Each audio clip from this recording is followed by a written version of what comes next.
Calédonie Ensemble en ordre de bataille, le congrès du parti de Philippe Gomès a lancé aujourd'hui la campagne de ses candidats pour les législatives.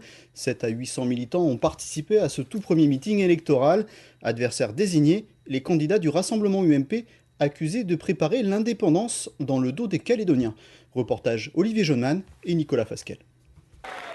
Calédonie Ensemble veut faire du prochain scrutin législatif un véritable référendum sur l'indépendance du pays.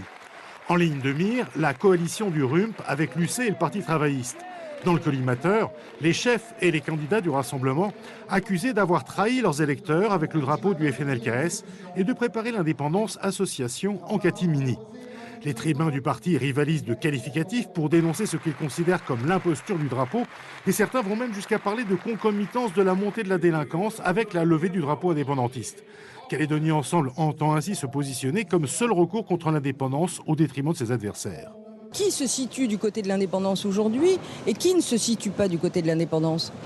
La part des choses est très facile. Moi, je trouve que c'est le RUMP aujourd'hui qui se situe du côté de l'indépendance. Donc il ne s'agissait pas de faire des procès à personne. Et c'est ça qui est dangereux. C'est ça que nous avons dénoncé. Le drapeau, on s'est levé un matin, il était là. Personne n'a rien pu dire, les Calédoniens n'ont pas été consultés.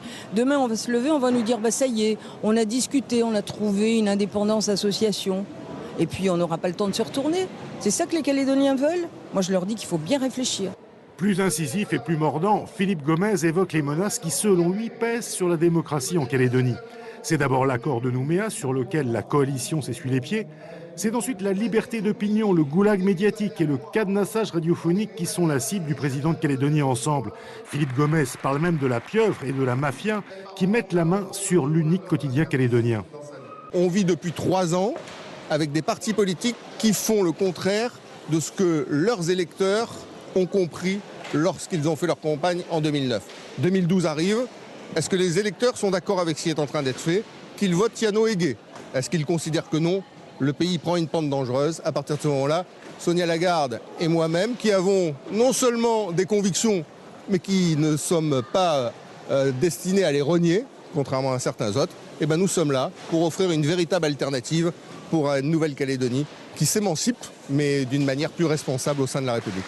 Les candidats de Calédonie Ensemble jettent toutes leurs forces dans la campagne législative, mais en faisant de ce scrutin un référendum avant l'heure, ils prennent aussi le risque, en cas de défaite, de passer aux oubliettes.